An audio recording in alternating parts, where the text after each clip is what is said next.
Righty then. We are chapter 28, verse something. Oh, we were going to go back over verse 41. 41. Yeah. Yeah, I forget why. Because we were talking about the three verbs. The three oh, right. Yeah, mileta, kidashta, mashachta, mileta, and kidashta, right. Hey, yeah. Oh, sorry. It's chapter what was it? Chapter 28, verse 41. So let's just remind ourselves of the of that text, of that verse. So it reads, sorry, so we just finished making the clothing for the priests, and now they're about to be ordained. And so it says, put these on your brother Aaron and on his sons as well. Anoint them and ordain them and consecrate them to serve me as priests. Anoint, ordain, and consecrate. And literally, the miletat yadam is fill their hands. Right? Or fill their hands. Yeah. This expression implies consecration. When someone is inaugurated upon entering upon a particular task from that day on, his hand is filled with it.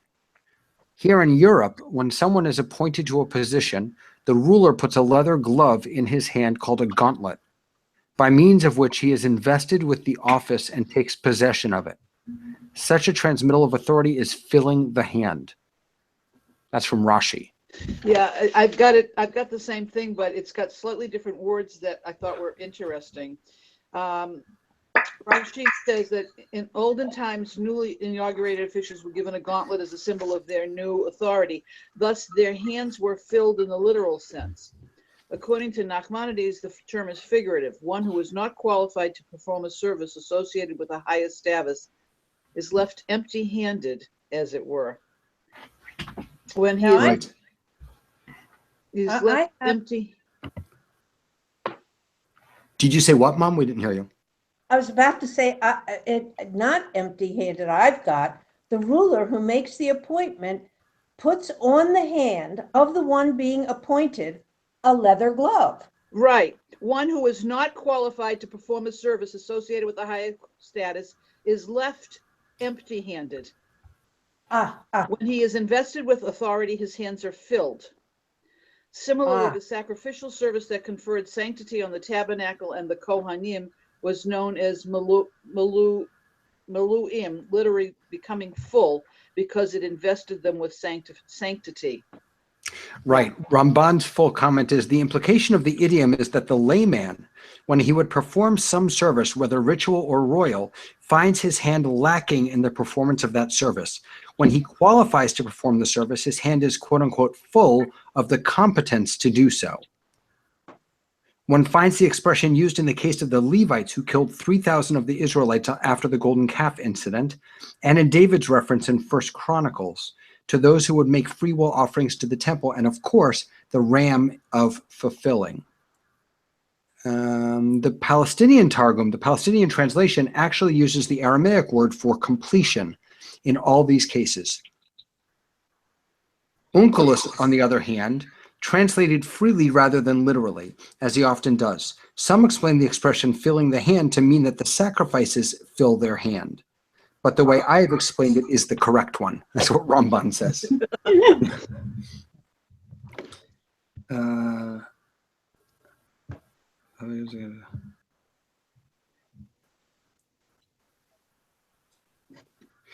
So Ibn Ezra says, it seems more likely to me that the idiom refers to the priestly procedures. Don't you see?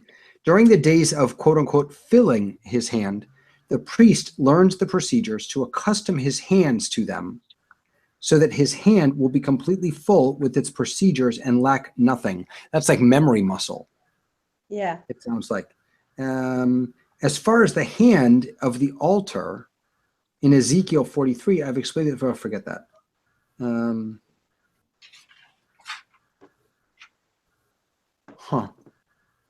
So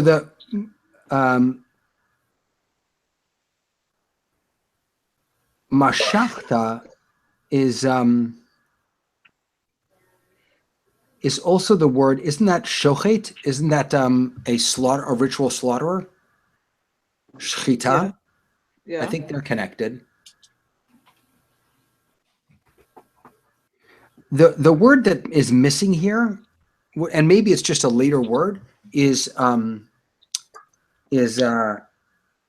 smicha. So, and we have this when I think when Joshua is chosen, we have this word that Moses, smicha is lays his hand upon. Moses lays his hand upon Joshua and transfers the authority or power to him. Yeah, but how could a human lay his hand upon somebody to transfer not divinity, but the ability to do all these things? So it wouldn't be appropriate here. I agree 100%. No, this is that. My point was exactly that. This is not a transference of power, where smicha is, right. Rabbis get smicha because another rabbi transfers power to them. Right. And this is the very first. And I imagine, to a certain extent, one priest can transfer. They don't really transfer power, but they can give ordination to other priests, by training them and by preparing them, although it's probably not official ordination. But this is the very first time. So there's, but yeah, and I'm going to, unfortunately, the comments for the next chapter, but I read last week that for Aaron and his sons to become Kohanim, they had to be inaugurated by Moses, blah, blah, blah, blah, blah. Kohanim did not have to be, the anointment of ordinary Kohanim did not have to be done ever again. Henceforth, their newborn children would automatically be Kohanim simply by virtue of their descent. absolutely. No, I agree with that. What I was saying is that, so these words, the anointing that's here, it never has to be repeated again. What I wonder is the idea of smicha, of transferring power or teaching someone how to do something, if that's what would go on with the children. Okay, so then my question becomes, when does the transfer of the title or the power of Kohen Gadol take place? Yeah. And who does the inauguration then? Yeah. Does it happen before the death of the current Kohen Gadol? Do we know? Or is it more like the Pope, where there's just a smoke signal from the altar? Well, somebody has to do the inauguration. Right. But I heard somewhere that, and I don't know where or if it's real, that the Kohen Gadol selected, or the person to take his place was selected before he left office, shall we say. For instance, the woman who consecrated, Hannah was it, who consecrated, who prayed and prayed and prayed for a child, got a son, and said she would give the son to the Lord, and he then grew up with the Kohen Gadol in the temple and became the high priest after him. So there was someone already selected. I don't know, well, Hashem selected that boy, or yet by giving him to the, do you remember that story? Well, but that, I don't think that was for the high priest. That was just for the priesthood, wasn't it? Are you thinking about a mother who, tell the story again. Sorry. All right. She goes with her husband on a pilgrimage yearly, and every year goes to the Kohen Gadol or the temple and prays for a child. He has another wife who has lots of children, who's mean to her. She finally, after years and years of praying for a child and saying, if you give me a child, I will give him to you at the temple. Right. And she finally is given a son. And after the son is weaned, she takes him to the temple. He grows up and he becomes the Kohen Gadol. You don't know that story? Yes. No, it's the story of Penina and Elkanah. It's the story of the birth of Samuel. Okay. But Samuel doesn't become the high priest. Oh. He becomes right. the leader, the judge of Israel. All right. Got that wrong. I believe that's the story. It's Hannah and Elkanah, and Penina, rather. Hannah. I think it's Hannah. Hannah, Yeah. yeah. All right, So- so it could so it not says be here- that a Kohen Gadol selects the next one? Well, it says here, when a high priest dies or retires, the natural heir to the position is his son, or if he has no son, the next closest suitable heir, provided that the son is a truly pious individual. If there's no son or heir, or if there is one but he is not deemed worthy to assume his father's position, then we seek the person most qualified based on the above criteria, meaning they're learned and all that other stuff. Now, who decides who's the most qualified individual, and who determines whether the son is pious enough to assume the position of the high priest? Some say that this responsibility lies in the hands of the Sanhedrin, the rabbinical Supreme Court that consisted of 71 of the greatest sages of the day. Others maintain that it was the king's responsibility to install the new high priest. Both the king and the Sanhedrin serve as representatives of the entire nation, and as such are entitled to appoint the individual whose service in the temple is discharged on behalf of the entire nation. That's great about choosing. It still doesn't answer my question about who does the I anointing. know, I'm getting there. Hold on. Okay. How will a high priest be appointed when the coming of the Mashiach, when the temple will be rebuilt? There's no sitting high priest today, so hereditary succession is non-issue. It follows that the appointment of the high priest for the third temple, may it be speedily in our days, will be done by the newly installed Sanhedrin. It doesn't tell us how. He doesn't tell us how here.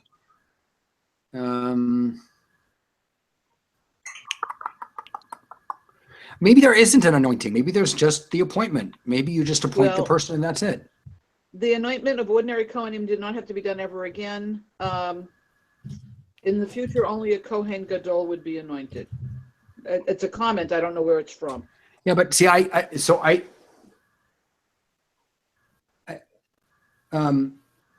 I don't think that. I think that being who does the anointing?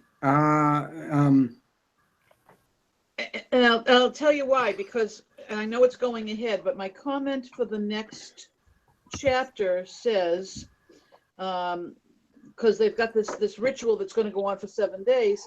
During these 7 days, the service was performed exclusively by Moses, who had the status of a Kohen Gadol. So if we think about inaugurations of presidents, it's done by the high court, right? Ultimately, the power given to the president is given to him or administered to him by an officer of the high court. Right. So I think that the same would be true for us. That the Sanhedrin would invest the high priest with their powers. Did we have a Sanhedrin in biblical times? In these early biblical times? No, we had Moses. That's Okay, precisely the all point. right. She So- just read that. You just read that he got this one. Right. So when Aaron died, Moses then anointed a new Kohen Gadol? I mean, I don't remember reading that anywhere. I don't remember reading it either, but I imagine that he might have. Okay, so that takes care of number 2. But by the time number 3 comes along, Moses isn't around anymore because they're now in Eretz Israel, right?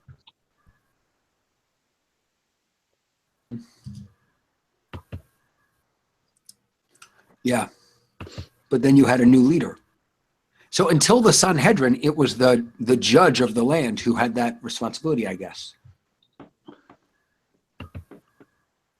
Okay, so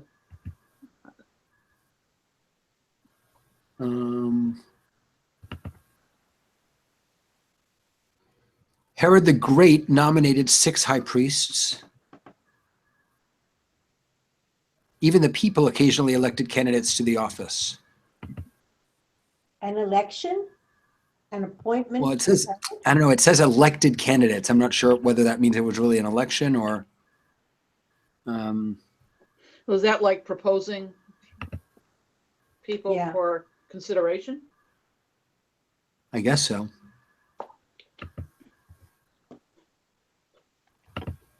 The ceremony of consecration extended through an entire week, included certain rites which all priests were required to undergo: purification, the sacrifices, the filling of the hand, the smearing with blood.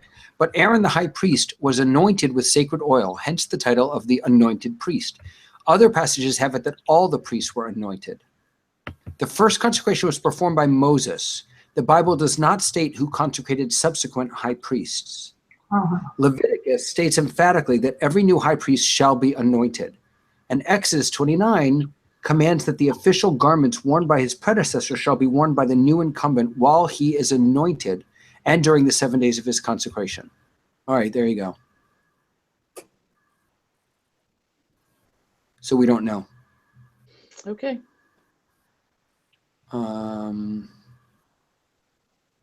Rabbi, where are you taking your information from that you're reading? Just where is that coming from? Right now I'm on WikiLeaks. Wikipedia. Right now I'm on Wikipedia. I was on some other sites before. Okay. The Great Sanhedrin alone had the right to appoint or confirm the appointment of the high priest. His consecration may take place only in the daytime. 2 high priests must not be appointed together. Every high priest had a Mishnah, a second, called the Segin, or Memuna, to stand at his right. Another assistant was the Catholicos, or the Yad. The right of succession was in the direct or the direct failing, the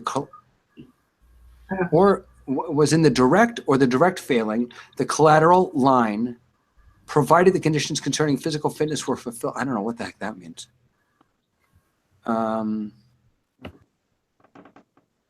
Okay.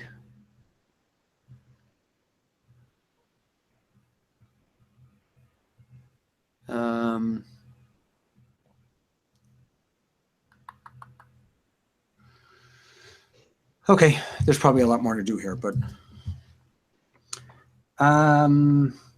all right, should we go on to 42?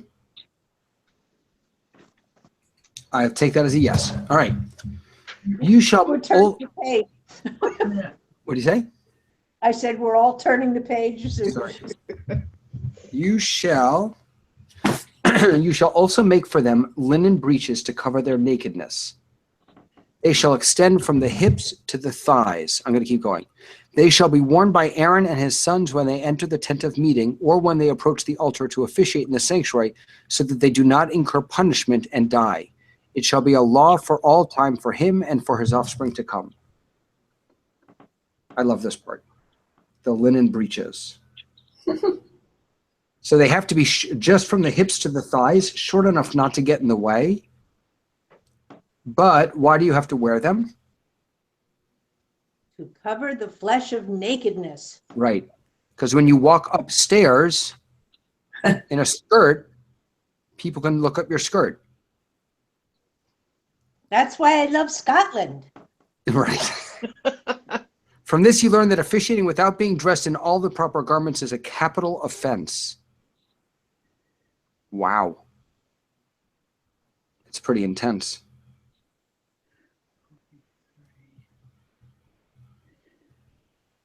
It says, where is it?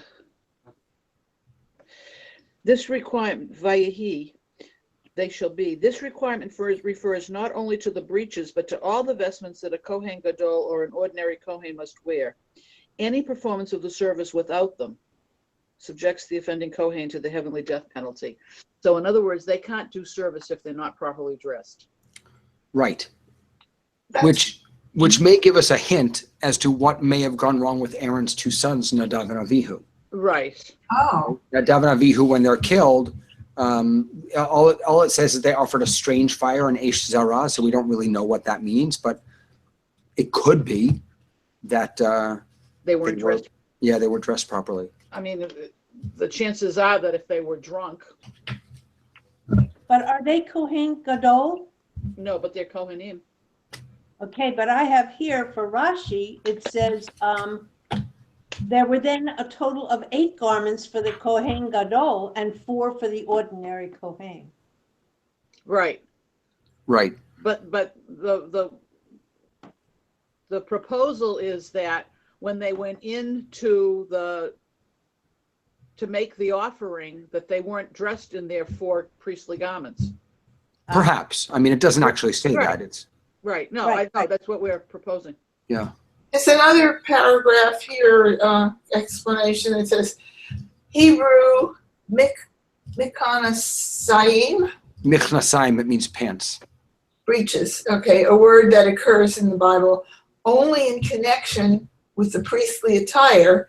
Here they are listed separately because they clearly are not the sort of vestments for dignity and adornment. And this is also because to avoid unseemliness, the priest put them on by himself. Others helped him into the vestments. Which is like the comment I made last week about how they went into Moses with the breeches on so that they wouldn't expose their nakedness to him. Right. Did we read 43? Did you just read 43? Yes, this instruction probably refers to all the vestments together, not only to the last item. Right. That's what Dina had just mentioned. Okay. All right. Chapter 29. We're going to get some matzah. Moving right along. Is that okay? Dina, are you What did you okay say? moving along? Oh, yeah. Okay. Someone want to read for us? Chapter 29? I'll read 29. This is the matter that you shall do for them to sanctify them to the Kohanim, to me. Take one young bull and 2 rams unblemished. You can keep Continue. going. Yeah. And matzah bread and matzah loaves mixed with oil and matzah wafers anointed with oil of fine wheat flour shall you make them. All Matzah. three kinds of bread were unleavened to symbolize that the Kohanim would not have independent wealth. For their livelihood, they were to rely on the largesse of the nation. The breads were prepared with varying amounts of oil, from the unleavened breads that were kneaded with twice as much oil as the unleavened loaves to the wafers that were kneaded without any oil. This symbolized that the Kohanim were to feel proud and content to be servants of God, whatever the degree of their personal wealth and possessions. I'm sorry. Can you? I missed something in there. So the bread should all be unleavened to show that they rely on the support of the community. Yes. But then the oil in the loaves of matzah bread shows that they should be proud. I don't understand what that really. The breads were prepared with varying amounts of oil. This symbolized that the Kohanim were to feel proud and content to be servants of God, whatever the degree of their personal wealth and possessions. That's really interesting. I'm preparing a lesson right now on the different the hidden mysteries of matzah, and what it means, and all the different themes that it brings out for us. And so one of those themes is lechem oni, is poor man's bread, and I think it's the Maharshal of Prague says that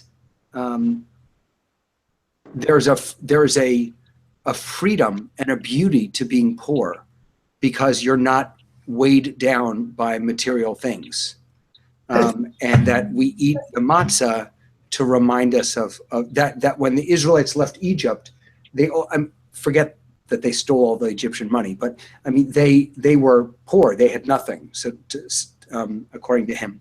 And that, and because of that, they had space, they had an opening, they had an appetite for the spiritual. But at the same time, we learned that chametz is symbolic for us of being puffed up and proud. So it's interesting that here, he kind of, whoever that was, sort of combines, Reb Hirsch kind of combines the idea of being poor and not having, and being proud, because those seem to me to be two, the being poor seems to me to be matzah, being proud seems to me to be chametz. Well, I think it was maybe more content, proud and content to be servants of God. Happy with what you have. Maybe the oil. I think I don't know, maybe it's not a good choice of words. I got the sense that the point he was trying to make is that regardless of how well off the Kohanim were in their personal lives, they were still to be content with being servants of God and eating from the largesse of the community. Right. I'm just struck by the way he Right. puts those two ideas together. But I wouldn't have. does proud always mean puffed up? Someone's buzzing. Not me. Who's buzzing? Somebody's phone? Mom, is your phone buzzing? Oh, she's frozen. It stopped. My mom is frozen. Oh, well. Say that one more time, Dina. Ask it again. Is proud always puffed up? Yeah. I mean, you're equating proud with this idea of chametz and being puffed up. Right. But you can be, or can you be proud without, inwardly proud without any outward manifestation? You don't walk around, saying, I'm a Kohen and I can, and I'm better than you, or I can do things that you can't do. You're just, you're happy and satisfied and proud that you can do these things. It's an interesting question. Is pride, I usually associate pride with arrogance, but that's just me. What you're suggesting is that can't there be a positive pride? Yes. I mean, look, we say to our kids all the time, you should be so proud of your work. Being proud of your work doesn't mean I don't think that's. I think I just worry that Arrogance. I mean, parents or grandparents are proud of their kids. I know I am. right. I don't think it's arrogant. I guess what I worry about is not being proud of other people. That's not what we're talking about. We're talking about self-pride. And I think what I worry about is how what a slippery slope that is, right? That when you take pride in yourself, is that a slippery slope to arrogance? I don't know. It could be, but I don't know that it necessarily is. I don't know. I mean, when I was teaching, particularly when I was in the computer lab, I was very proud of the stuff I did. I don't know what other people thought of me, but I don't know that I thought I was arrogant. I just felt that I was doing a really good job and that I was helping people. And I was proud of what I was doing. Yeah, maybe so if I'm proud of what I do by myself and I keep it to myself, then maybe that's not puffed up. Maybe the problem is once I start going out and boasting about that, maybe that's when it crosses over to arrogance. Right. But that's kind of what I said about, no outward manifestation of the pride. Right. Huh. Very interesting. Rabbi, I'd like to take you in a different direction for just a moment. You made a statement before which sort of surprised me, and I never heard of anything. When you said, forget all the money they took from the Egyptians. What were you referring to? When the Israelites left Egypt, we did this a couple months ago. When they left Egypt, they stole all of their money. Either they stole or they took. I don't remember hearing that. Or just They either took it or they stole it. The Torah says the Egyptians were predisposed to give them all of their money, but it's unclear whether they took it, by with a threat or whether they just borrowed it, so to speak. Did we discuss that? Really? I think so. Okay, I don't remember that. Yeah.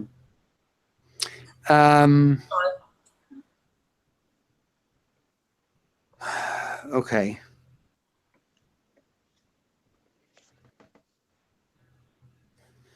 Let's see if there's anything else about these cakes. Oh my goodness, listen to this. This is weird. It says spread it with oil. So after you make the cakes, it says spread it with oil. After they are baked, they are spread with oil in the shape of a Greek chi. Is it chi? Chi? Which is made something like our letter nun. So you draw a letter, a Greek letter. Why? On the cake.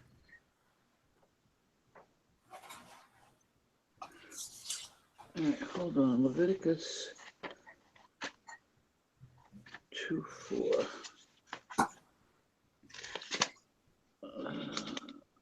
Leviticus 2:4.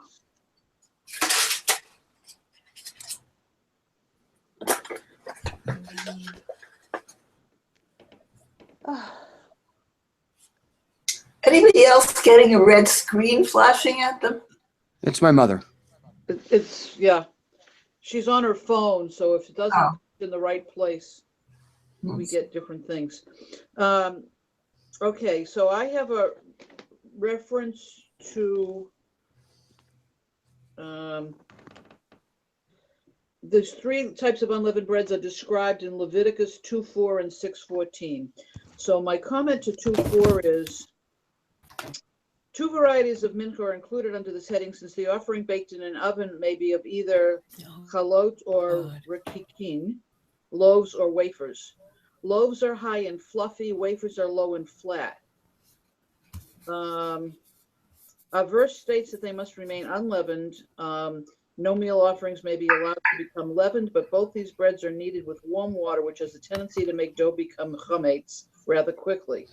Nevertheless, the Kohanim was so zealous and efficient that they would complete the preparation of the breads before leavening occurred. If one chooses to use loaves as the offering, the oil is mixed into the dough, and this abundance of oil helps make the loaves fluffy. In the case of wafers, most of the oil is held back to be smeared on the wafers after they are baked. All right, and my other one was 6:14. Let's see what they talk about there. 6:14. No, nothing there.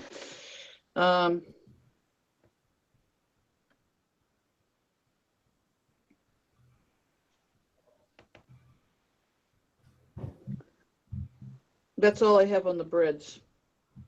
But that there were three kinds depending on the oil. Breads were kneaded with twice as much oil as the unleavened loaves, and the wafers were kneaded without any oil, and then I guess the oil was added afterwards. Yeah, that's how Ibn Ezra reads it also. Okay. All right, wait a well, we minute. don't have to. All right, so I want to go back to the bull. Take one young bull. The bull. Midrash comments that these animals came to atone for Aaron's involvement in the affair of the golden calf. Because of his part in that national tragedy, he and his family would have been destroyed had it not been for God's mercy. As it was, he and two of his four sons, Eleazar and Isamar, were spared. Thus the bull atoned for Aaron and the two rams for Eleazar and Isamar. Although his other two sons, Nadab and Avihu, were still living, no offering was prescribed for them because God foresaw that they would die later. That Aaron's sons needed atonement is evidenced by the requirement in verse 10 that they, like their father, lean their hands upon the head of the bull, a ritual that implies confession and atonement. Fascinating. So Nadav and Avihu die later on, and the suggestion is that they die as this is a punishment for the golden calf. But here in this parsha, God actually foresees that that's going to happen, and I guess gives Aaron and his two other sons the opportunity to atone, So but not to Nadav and Avihu. it didn't have anything to do with letting redress, as might have been suggested before. Hey, Mom, you have two screens up, and we're getting a lot of echo. I'm sorry. No, it's okay. That's better. Okay, sorry. No, that's good. That's good. Now I'm on my other machine. You're just technologically too rich. Yeah. Well, someone called me on my phone, and that's what made the original disturbance. So I had to find something else to get back to you. What's in your head? Well, I've gone teenage. Oh my I have a God. blue streak in my hair. Nice. I like it. A teenager. No comment. I like the idea that the bull is for Aaron and the 2 rams are for his kids. That's kind of sweet. I mean, it's a shame for the other 2 kids, but for them, it's nice. All right, let's read a couple But more. it's interesting because it never says in the text that only those, that it implies in the text that all 4 sons took part in this equally. It does? We never named 2 sons. This is just a comment from Ramban and Rav Bachya that the reason for the bull and 2 rams, that this is the reason for only 2 rams. Right. But it always says, with Aaron and his sons you shall bring near. You shall cause his son, Aaron and his sons. It doesn't say 2 of his sons. It doesn't say only bring these 2. Yeah. So this is just pure commentary speculation. Not only that, but excuse me, just a reminder that we haven't even had the golden calf yet. The bull is supposed to be for the golden calf, says Right. Rashi. Right, but I'm just saying that hasn't even happened yet.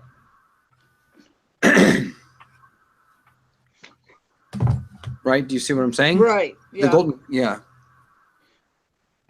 No, all that means is that this is what you shall do to them in consecrating them. It just means they're telling us that this is going to happen in the future. But we already have here, before the golden calf ever happened, we already have here a foreshadowing. According to Well, if you buy into what that commentary, correct? Yeah. Right. All right, let's read. Let's go on to verse 3. Let's do like a verse or 2 more. Who was reading? You were. I was. Okay. You shall place them in one basket, and you shall bring them near in the basket with the bull and the 2 rams. In the basket. It just says here that you should. All this happens in the courtyard of the tabernacle on the day that it's set up. Yeah, right, at the entrance of the tent of meeting. Right. Okay.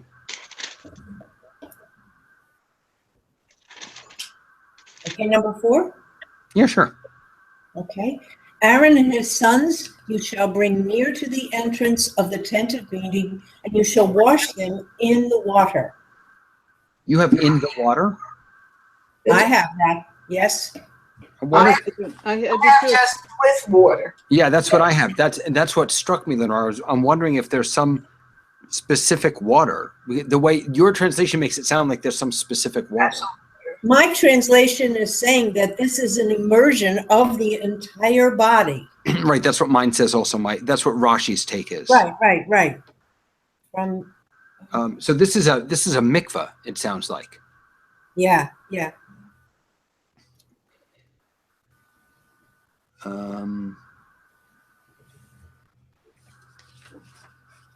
Yeah, that's all I have. Was to Having bring the washed it. Kohanim in the parts of the offering, the breads and the animals, and he was to immerse the Kohanim in a mikveh. Who says that? Who says the Rashi. word mikveh? Rashi. Oh, interesting. Okay. Go on. But it's Sure. but it's interesting that the translation that Frater and I both have is the water. Yeah, I don't know. Immerse them in the water. Right, that's what struck me. I'm not sure where the water comes from. Ah. That just makes it sound like there's some special, like I don't even know that they had a mikveh. How do we know they had a mikveh? Here it says So, Before Aaron and his sons are dressed in the sacred garments of office for the first time, they must undergo ritual purification by total immersion in water. Right, but the question still remains, what water? Which Well, hold on, there's a little teeny note under Rashi that says, when the washing is done in preparation for the performance of the temple service, such as the washing of the hands and the feet from the kior. See 30? Right, Kior, that's the basin that was built in the tabernacle. so what does the word rachatzta mean? Rachatza means wash. Lirchotz Okay, is to wash. So it doesn't mean to immerse. The verb in the thing is rachatzta, v'rachatzta otam b'mayim. So what would the verb for immersion be? The Hebrew word is varachasta. V'rachatzta. Yeah. Oh, that means and you shall. Oh, okay. Hold on a second. Shall what? To bathe. From the root, and you shall wash as Tivila. tefillah from the root. Yeah. Tovel. It's like, Dina, remember when you tovel your dishes? Tovel your dishes, yeah. Right. So that's immersion. Tivila. So, Right, to bathe. okay, so, but wait a minute. How did we get from rachatzta to tevila? No, you were asking how do you say immerse in Hebrew? Oh, okay. It's So it tevila. doesn't say that. No, it really says wash. But I think the key word actually is otam, wash them. Like it's not wash their hands, it's not wash their feet, it's wash Right. them. So my gut is that it's interesting. I'm not sure what to make of that. I wonder if they had a mikvah or I don't know. doesn't sound. And I don't have any comments on that word. Or nothing meaningful in any case. What is in chapter 30, verse 17, 20? There might be a reference there. I'm going to look. Chapter 30, verse 17. That's what it's referring us to, where it talks about just the hands and the feet. Right. That's the laver. That's the basin Right, the kior. for washing the hands. Right. Okay, wait. From You wash your From hands and your feet. In it. Aaron and his son, all right, 19. From it, Aaron and his sons shall wash their hands and their feet when they come to the tent of meeting. Right, but I think this is different. That's after the ordination. This is specifically for their ordination, for the Yeah. sanctification. There isn't anything like that. I think this is different. All right. Well, in any case, let's pause at verse 5 before we put our clothes on. We're going to leave this week naked, having just been washed, and next week we'll put our clothes on. It's okay here in California, but can you do that up in Boston? In Canton? Well, remember we keep talking about they're wearing their breeches. All right. Don't forget the breeches. All right, Okay. everyone. Have a lovely week. So we're starting where? We're starting where? Where we just stopped. I think it was verse 5. We're starting.